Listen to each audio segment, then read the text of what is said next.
Hello everyone, welcome back to Learn Easily channel. The Worm by Nissim Ezekiel, Kannada simple summary for you. Nissim Ezekiel ರವರು ಬರೆದಿರತಕ್ಕಂತಹ the worm ಪದ್ಯದ ಕನ್ನಡ ಸಾರಾಂಶ ನಿಮಗಾಗಿ. ಈ ಪದ್ಯದಲ್ಲಿ ಕವಿಯವರು ಒಂದು ಮಳೆಯ ದಿನದ ನಂತರ ತಾವು ನಡೆದು ಹೋಗ್ತಕ್ಕಂತಹ ದಾರಿಯಲ್ಲಿ ಒಂದು ಅರ್ತ್ ವಾರ್ಮನ್ನು ನೋಡ್ತಾರೆ. ಮಳೆ ಬಿದ್ದ ನಂತರ ಎರೆಹುಳುಗಳು ಸಾಮಾನ್ಯವಾಗಿ ನೇರವಾಗಿ ಅಥವಾ ತೇವದ ಮಣ್ಣಿನಿಂದ ಒಂದು ಒಣ ಮಣ್ಣಿನ ಕಡೆಗೆ ಹೋಗ್ತಕ್ಕಂತಹ ದೃಶ್ಯವನ್ನು ನೋಡಿದಂತಹ ನಿಸ್ಸಿಮ್ ಎಜಿಕಲ್ ರವರು ಯಾವ ರೀತಿಯ ಒಂದು ಎರೆಹುಳುವಿನ ಬಗ್ಗೆ ತಮ್ಮ ಭಾವನೆಗಳನ್ನು ಪದ್ಯದ ಮೂಲಕ ವ್ಯಕ್ತಪಡಿಸಿದ್ದಾರೆ ಅನ್ನೋದನ್ನು ನೋಡೋಣ. ಇಲ್ಲಿ ಮೊದಲಿಗೆ ಅವರ ಒಂದು ಪದ್ಯದಲ್ಲಿ ನೋಡ್ತಾ ಹೋದಾಗ, I saw a worm the other day after rain, crawling with astounding strength, directed by inner eye towards a drier place. ಇಲ್ಲಿ ಕವಿ ಹೇಳ್ತಾ ಇದ್ದಾರೆ, ನಾನು ಮಳೆ ಬಿದ್ದ ನಂತರದ ದಿನ ಒಂದು ಎರೆಹುಳುವನ್ನು ನೋಡಿದೆ. ಆ ಎರೆಹುಳು ತೆವಳುತ್ತಾ ಸಾಗ್ತಾ ಇದೆ. ಅದರ ಒಂದು ಶಕ್ತಿ ಎಷ್ಟಿದೆ ಎಂದಾಗ ಅದು ಒಂದು ಕುರುಡ ಜೀವಿ. ಆ ಎರೆಹುಳುವಿಗೆ ಕಣ್ಣಿಲ್ಲದೆ ಇದ್ದರೂ ತನ್ನ ಶಕ್ತಿಯನ್ನೆಲ್ಲ ಬಳಸಿ ಆ ಕಣ್ಣಿಲ್ಲದ ಎರೆಹುಳು ತನ್ನ ಇನ್ನರ್ ಐ ಒಳಗಣ್ಣಿನಿಂದ ನೋಡ್ತಾ ತನ್ನ ಗಮ್ಯಸ್ಥಾನವನ್ನು ಸೇರಲು ಅದು ತೆವಳ್ತಾ ಹೋಗ್ತಾ ಇದೆ.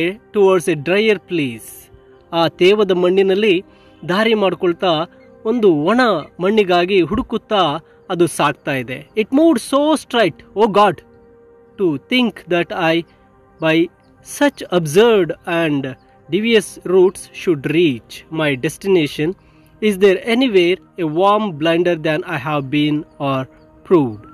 ಇಲ್ಲಿ ಕವಿ ಹೇಳ್ತಾ ಇದ್ದಾರೆ, ಆ ಒಂದು ಎರೆಹುಳು ಎಷ್ಟು ಸ್ಟ್ರೈಟ್ ಆಗಿ ಹೋಗ್ತಾ ಇದೆ ಅಂದರೆ, ಓ ಗಾಡ್, ನಿಜವಾಗ್ಲೂ ದೇವರೇ, ನನ್ನ ಕೈಯಲ್ಲೂ ಅಷ್ಟು ಸ್ಟ್ರೈಟ್ ಆಗಿ ಹೋಗೋಕ್ಕೆ ಆಗೋದಿಲ್ಲ. ಒಬ್ಬ ಡ್ರೈವರ್ನ ರೀತಿಯಲ್ಲಿ ಅದು ತನ್ನ ಡೆಸ್ಟಿನಿಯನ್ನು ಸೇರೋದಕ್ಕೆ ತುಂಬ ನೇರವಾಗಿ ತನ್ನ ಡೆಸ್ಟಿನಿಯ ಕಡೆಗೆ ಹೋಗ್ತಾ ಇದೆ.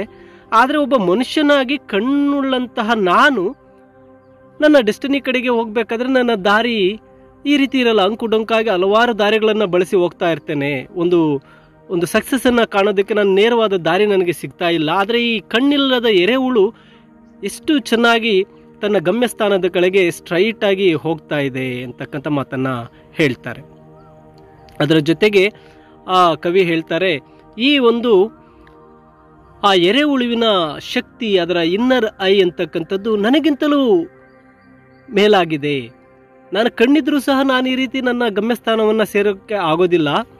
ಆದರೆ ಈ ವರ್ಮ್ ಅಂತಕ್ಕಂಥದ್ದು ಬಹಳ ಅದ್ಭುತವಾಗಿ ತನ್ನ ಒಳಗಣ್ಣಿನಿಂದ ನೋಡ್ತಾ ಕಣ್ಣೇ ಕಾಣದೇ ಇರತಕ್ಕಂಥ ಎರೆಹುಳು ಎಷ್ಟು ಅಂದವಾಗಿ, ಎಷ್ಟು ನೇರವಾಗಿ ತನ್ನ ಗಮ್ಯದ ಸ್ಥಾನದ ಕಡೆಗೆ ಹೋಗ್ತಾ ಇದೆ ಅಂತಕ್ಕಂಥ ಮಾತನ್ನು ಹೇಳ್ತಾರೆ. ಈ ಮಾತನ್ನು ಹೇಳ್ತಾ ಕವಿಗೆ ಒಂದು ರೀತಿ ಆ ಒಂದು ಎರೆಹುಳಿನ ಮೇಲೆ ಕೋಪ ಬರುತ್ತೆ. ಏಕೆಂದರೆ ಕಣ್ಣಿದ್ದೂ ಸಹ ನಾನು ಸರಿಯಾಗಿ ನನ್ನ ಸ್ಥಾನವನ್ನು ಸೇರಕ್ಕೆ ಆಗ್ತಾ ಇಲ್ಲ. ಕಣ್ಣಿಲ್ಲದ ಈ ಎರೆಹುಳು ನನಗಿಂತ ಶ್ರೇಷ್ಠವಾಗಿದೆ. ಸೊ ಅದಕ್ಕೆ ಆ ಕವಿಯ ಒಂದು ಮನಸ್ಸಿನಲ್ಲಿ ಒಂದು ಬಿಟ್ಟರ್ನೆಸ್, ಒಂದು ಕೋಪ ಬರುತ್ತೆ. ಸೊ ಅವ್ರು ಹೇಳ್ತಾರೆ, I crush the worm, sadly determined not to honour more its easy mocking victory. ಆದ್ದರಿಂದ ಆ ಕವಿ ಏನು ಮಾಡಿಬಿಡ್ತಾರೆ, ಆ ಎರೆಹುಳುವನ್ನು ಸಾಯಿಸಿಬಿಡ್ತಾರೆ.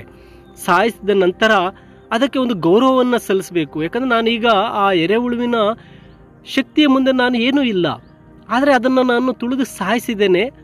ಆ ಸಾಯಿಸಿರೋದ್ರಿಂದ ಈ ಒಂದು ಜಯ, ನನಗೆ ಸಿಕ್ಕಿರತಕ್ಕಂಥ ಜಯ ಒಂದು ರೀತಿ ಅಪಹಾಸ. ಯಾರಾದರೂ ನೋಡಿದ್ರೆ, ಏನೋ ಎರೆಹುಳುವನ್ನು ಕಣ್ಣು ಕಾಣದೇ ಇರೋ ಎರೆಹುಳುವನ್ನು ನೀನು ತುಳಿದು ಸಾಯಿಸಿದೀಯಾ, ಅದನ್ನು ಸೋಲಿಸಿದೀಯಾ ಅನ್ನೋ ರೀತಿ ಒಂದು ರೀತಿ ಅಪಜಯ ಇದು ನನಗೆ.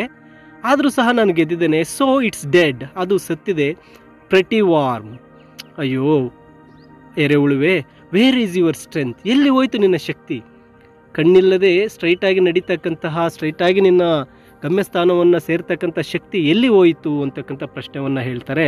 The God who made you to wiser than the cunning subtleties within my brain shell no by this the anger of man. Only in anger I can emulate the worm's directness. I have killed the worm. ಆ ಕವಿ ಹೇಳ್ತಾರೆ, ಎರೆಹುಳು ನಿನ್ನ ಶಕ್ತಿ ಎಲ್ಲಿ ಹೋಯಿತು? ನಿನ್ನನ್ನು ಇಷ್ಟು ಬುದ್ಧಿವಂತನನ್ನಾಗಿ ಮಾಡಿರ್ತಕ್ಕಂಥ ದೇವರಿಗೆ ಈಗ ಗೊತ್ತಾಗಬೇಕು. ಏನು ಗೊತ್ತಾಗಬೇಕು, ಒಬ್ಬ ಬ್ರೈನ್ ಇರ್ತಕ್ಕಂತಹ ಮನುಷ್ಯನ ಕೋಪ ಅಂತಕ್ಕಂಥದ್ದು ಯಾವ ರೀತಿ ಇದೆ ಅಂತಕ್ಕಂಥದ್ದನ್ನು ಈಗ ದೇವರಿಗೆ ಅರ್ಥ ಆಗಿರುತ್ತೆ. ನಿನಗೆ ಕಣ್ಣಿಲ್ಲದೆ ಇದ್ದರೂ ನೀನು ಸ್ಟ್ರೈಟಾಗಿ ಹೋಗ್ತಾ ಇದೆಯಾ, ನಿನಗಿಷ್ಟು ಮನುಷ್ಯನಿಗಿಂತ ಬುದ್ಧಿವಂತನನ್ನಾಗಿ ನಿನ್ನನ್ನು ದೇವರು ಸೃಷ್ಟಿ ಮಾಡಿದ್ದಾನೆ. ಆದರೆ ಆ ಮನುಷ್ಯನ ಒಂದು ಕೋಪ, ಮನುಷ್ಯನಲ್ಲಿರ್ತಕ್ಕಂತಹ ಈ ಕುಹುಕತೆ ಅಂತಕ್ಕಂಥದ್ದು ಈಗ ದೇವರಿಗೆ ಅರ್ಥವಾಗಬೇಕಾಗಿದೆ.